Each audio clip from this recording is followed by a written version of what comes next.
Hello, good morning. I wasn't expecting that. Expecting that. I'm not an ambassador. Well, I would like to be an ambassador with Angelina. That would be nice. Anyway, Alvaro spoke about sovereignty, and he was very serious about it. Let's start with our first session with Antonio Rodriguez. Antonio Rodriguez is well known by everybody, I think.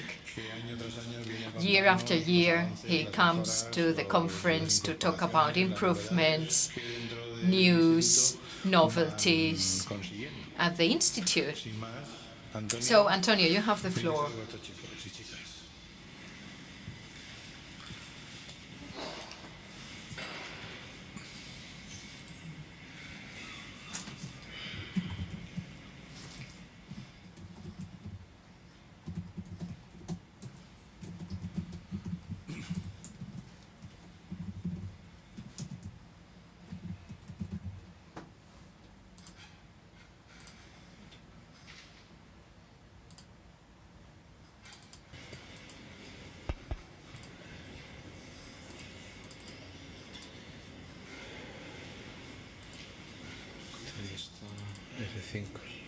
Vale, gracias.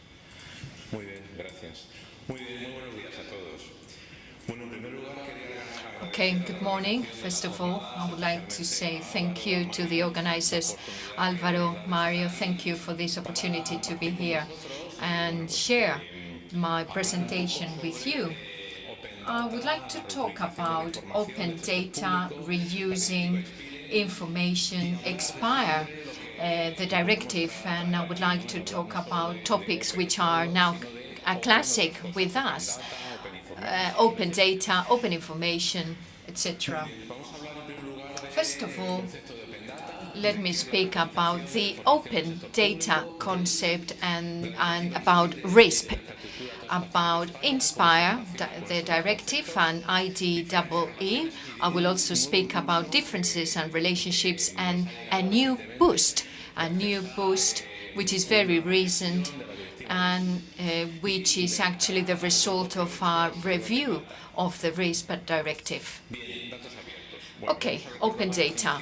Let me remind you what it means. You can find the definition on opendefinition.org. Open data are data which are open, readily available to be reused, to be used and redistributed under certain conditions, basically for sharing, data for sharing. In our institute in Spain, we do not only talk about open data, but also open services. Everything is conceived from that point of view. Data and services are open, are a point of view or for a perspective for data since 2004. Slowly but surely, open services have been implemented, and we have open data which are open partially. While technologically speaking, our point of view is based on services, some of the information has been released, has been freed, but a part of the information is not fully opened. You can see all the data which are partially open, 107 downloading centers, including both open and closed data. We tried to become service providers instead of data producers. Now, reusing. It is defined by the RISP directive. It consists in using documents which belong to public organizations for commercial and non-commercial purposes and with purposes other than those that were originally planned. Basically, the use differs here. We are talking about the use of products and services made available to citizens for the purpose they were conceived for. We have a number of concepts, as you can see, with slight differences. On the one hand, we have open data.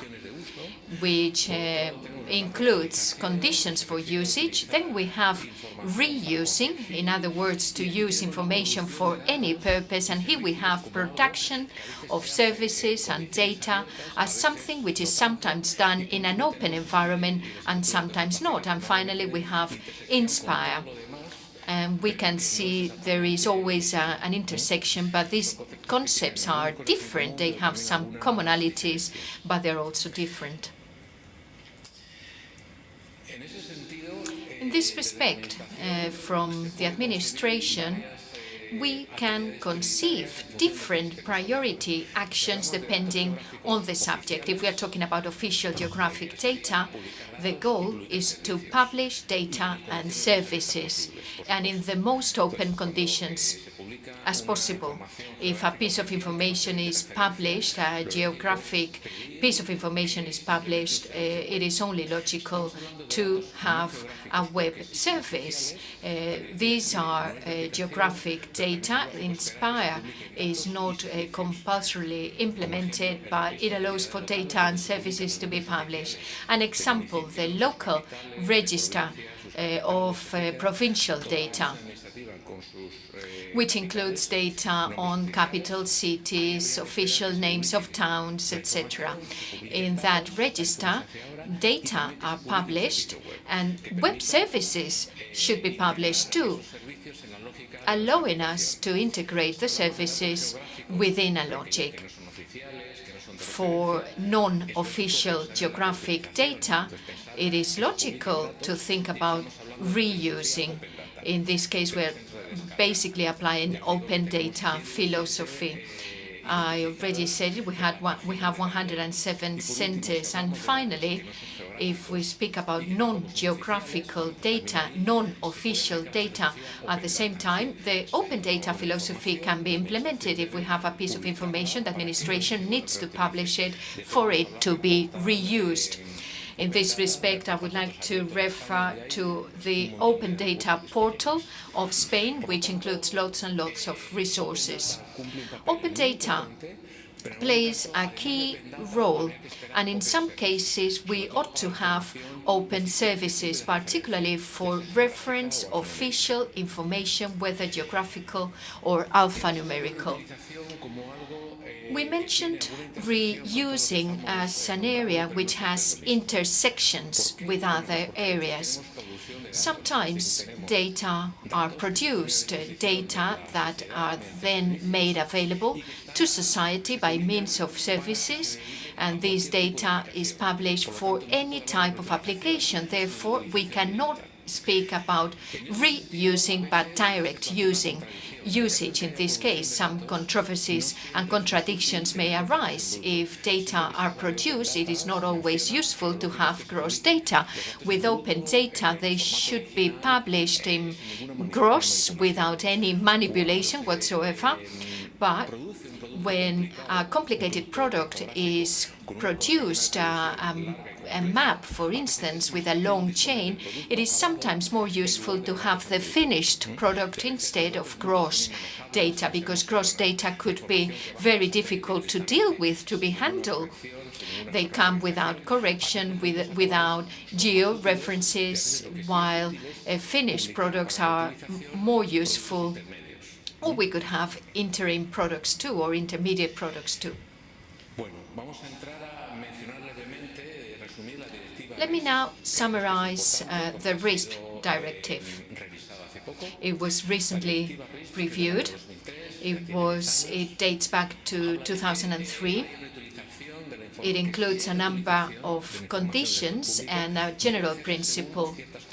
The conditions are as follows: 20 days response deadline. If an application is denied, it needs to be justified. There is a principle for transparency. All rules need to be made public. Electronic licenses, if you have to pay for information, the costs needs to be justified and based on the cost of production, the cost of dissemination, and the benefits. There must be lists search engines, catalogs, fair competition, fair commercial practices, and there are some exclusions such as documents for institutions, for education, research, for cultural purposes, protected data and copyright data. These are the main guidelines, the main general principles in the directive. It doesn't compel public administrations to comply with that, but it actually recommends to observe such conditions. The translation of the directive, the application in the member states, this dates back to 2007 in Spain with Act 11 on access to public administration services by citizens on an electronic basis. And there are interoperability techniques, which include concepts such as open source standards, metadata, non-discrimination of users based on their technical solutions with a browser, a piece of software, etc. Standards and interoperability are fundamental, as you can see, or open source data. And for these two acts to be implemented, a number of interoperability rules were issued, which are accessible on the portal with a lot of information on many different things, such as formats, licenses, standards, technical rules.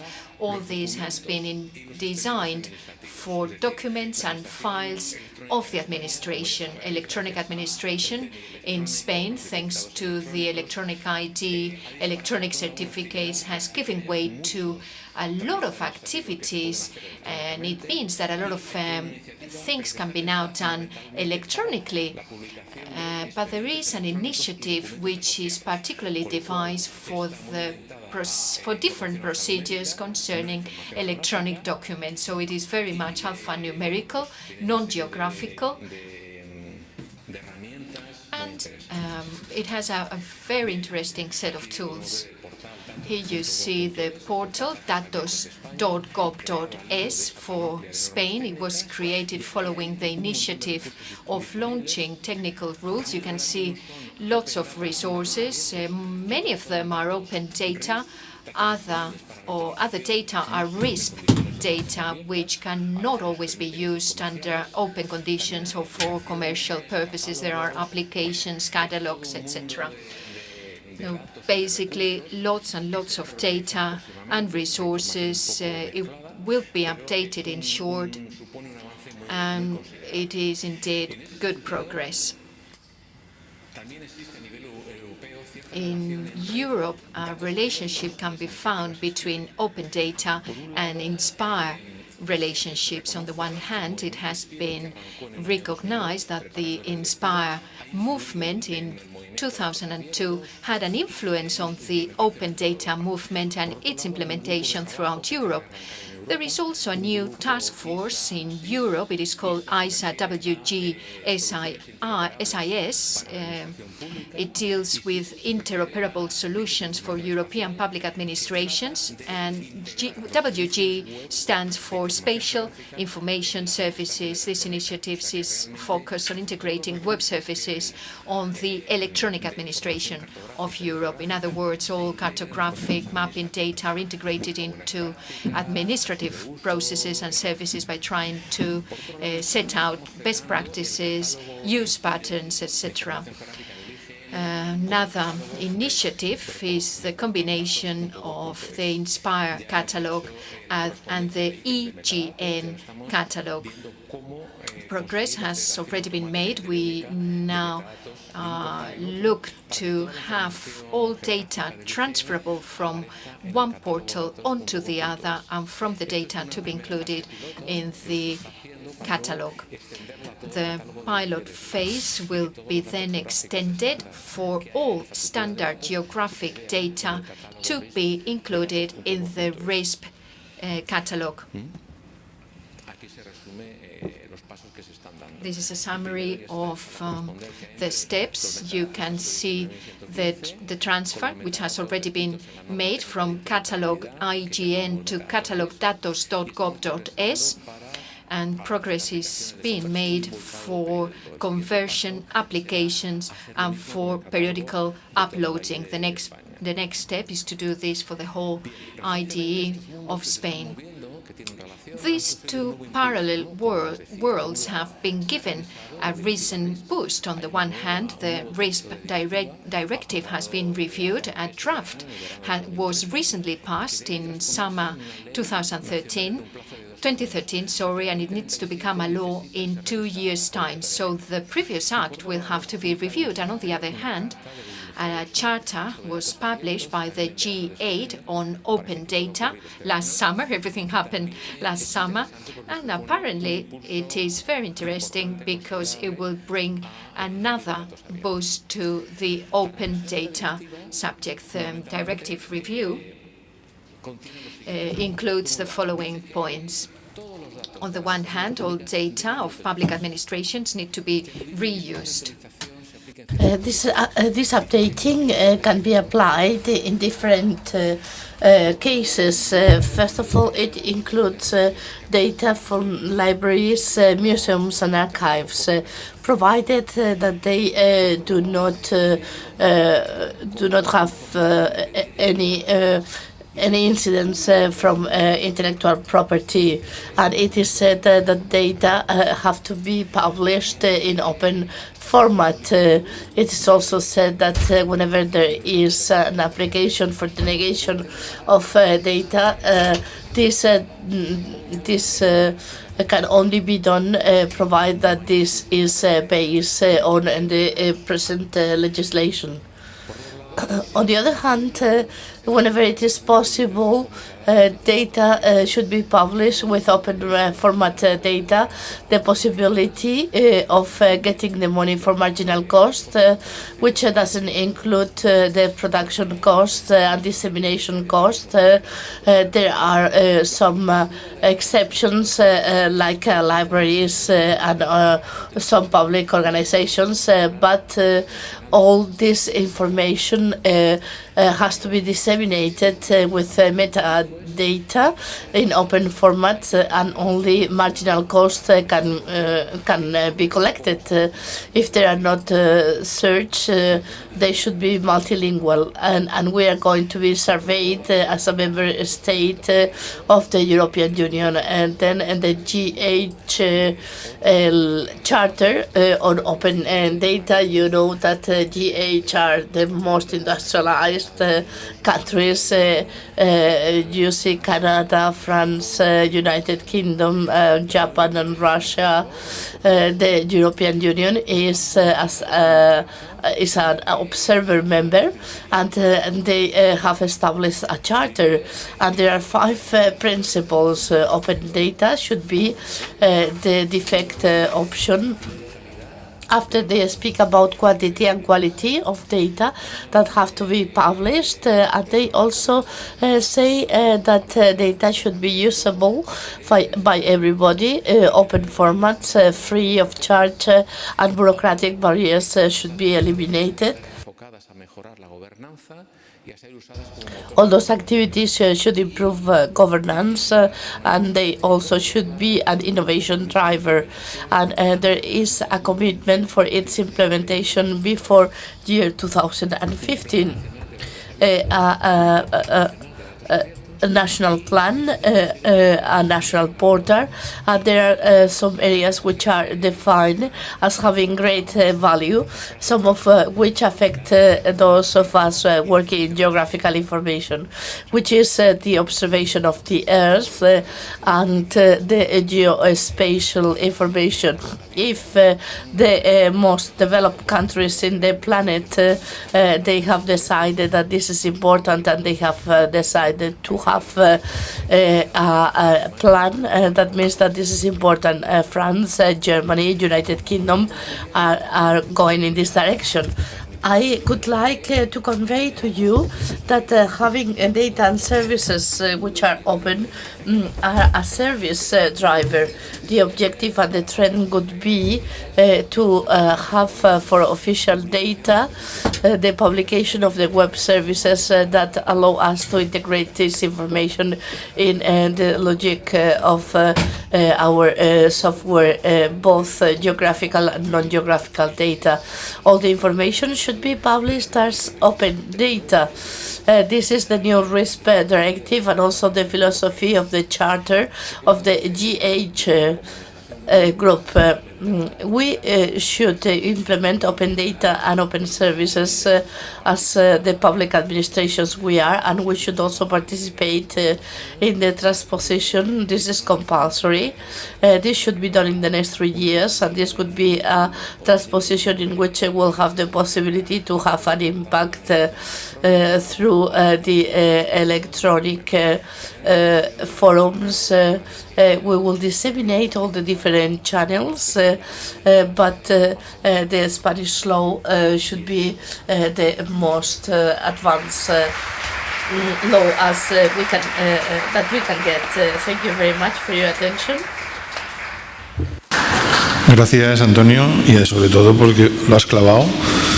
Thank you, Antonio, especially because you have been extremely precise. I don't know if you have been rehearsing the whole night. Is there any question as far as we had some time, a little time left?